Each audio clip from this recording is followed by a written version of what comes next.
Hi everyone, and welcome to the 54th episode of Japanese Phonetics by Dogen. In this lesson we'll be looking at this, what's known in Japanese as the hatsuon. The hatsuon is arguably the most complicated sound or group of sounds in Japanese, and for this reason we'll be spending 2 episodes on it. In this lesson we'll go through all of the hatsuon's various pronunciations using primarily native recordings, and in the next lesson we'll look at the most difficult variant in detail. Alright, with that out of the way, let's begin with a general 2-part guideline. 1. When the hatsuon comes at the end of a word, it is pronounced like this, as a voiced uvular nasal. And 2. When the hatsuon comes in the middle of a word, it's said with the same point of articulation as the next sound in the word, but with the passage to the nasal cavity open. Let's break down part 1 of this rule now. In a word like sang or nihon, when there is no following sound, the hatsuon again is pronounced as a voiced uvular nasal. It's voiced because we engage our vocal cords. It's uvular because the point of articulation is the uvula, the very back part of the mouth. And it's nasal because the passage to the nasal cavity is open during pronunciation. Here's what it should sound like.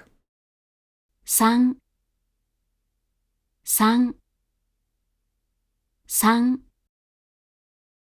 Nihon, nihon, nihon.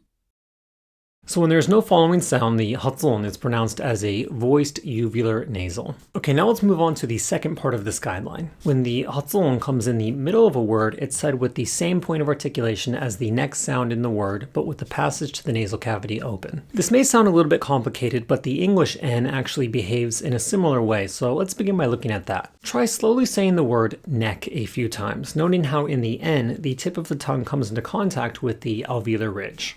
Neck. Neck. Neck.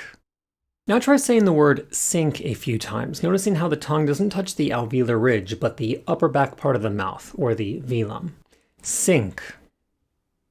Sink. Sink. So the N changes its point of articulation to match that of the following sound, in this case, K, which is again articulated at the velum. Normally, the English N is said at the alveolar ridge, but before K and G, it's said at the velum. The hatsuon is just like this. Normally, when there is no following sound, the hatsuon is pronounced as a voiced uvular nasal, as we just saw. But in a word like sanka or participate, it's said again here at the velum, and this is because the following sound, K, is articulated at the velum. The hatsuon changes its point of articulation to match that of the following sound and is said with the passage to the nasal cavity open. This means that before K and G, velar sounds, the hatsuon is pronounced like this, as a voiced velar nasal. Let's try listening to a few examples of this sound now. Sanka, sanka, sanka. Ongaku, ongaku. Ongaku. Again, before the velar sounds K and G, the hatsuon is said as a voiced velar nasal. Okay, moving on. Before sounds that are articulated at the lips, P, B, and M, the hatsuon is also articulated at the lips, again with the passage to the nasal cavity open. This makes the hatsuon before P, B, and M a voiced bilabial nasal, or an M. And of course, before M, the sound isn't articulated twice, but held for an additional mora, as in samma, samma. Before P, B, and M, the hatsuon is said as an M. Let's try listening to a few examples of this now. Kanpai, kanpai, kanpai. Gambaru, gambaru, gambaru. Sanma, sanma, sanma. Again, before P, B, and M, the hatsuon is said as an M. Next, before sounds that are articulated with the tip of the tongue touching the back of the upper front teeth and the blade of the tongue touching the alveolar ridge, so T, D, and N, the hatsuon is also said in this position, but of course with the passage to the nasal cavity open. This makes the hatsuon before T, D, and N identical to the standard Japanese N. Note that this is slightly more forward than the English N, which is articulated just with the tip of the tongue touching the alveolar ridge. Before T, D, and N, the hatsuon is said as a standard Japanese N. Here are a few examples of this. 反対、反対、反対。ホンダ、ホンダ、ホンダ。そんな、そんな、そんな。Before TD and N, the hatsuon is said as a standard Japanese N. Next group, the alveolar sounds, R and Z. You may remember this from episodes 51 and 52. Before R, the hatsuon is said at the same location as R, the alveolar ridge, but with the passage to the nasal cavity open. The hatsuon behaves the same way before Z, which, as we learned in lesson 43, is always articulated as an affricate when following the hatsuon. Now, unlike R, in Z, it's not the tip, but the blade of the tongue that makes contact with the alveolar ridge. Technically speaking, a hatsuon before Z should then be said from this position, rather than this, the pre-R hatsuon position. But this difference is essentially inaudible in everyday speech, so don't put too much time and effort into differentiating between the two. Before R and Z, the hatsuon is said as a voiced alveolar nasal. Try listening to a few examples of this now. 反乱、反乱、反乱。犯罪、犯罪、犯罪。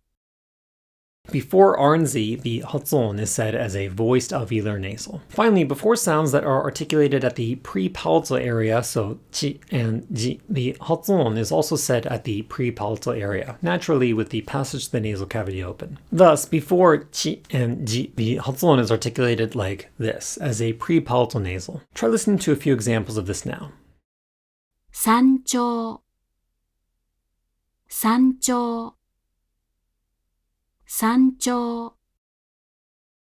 感情、感情、感情。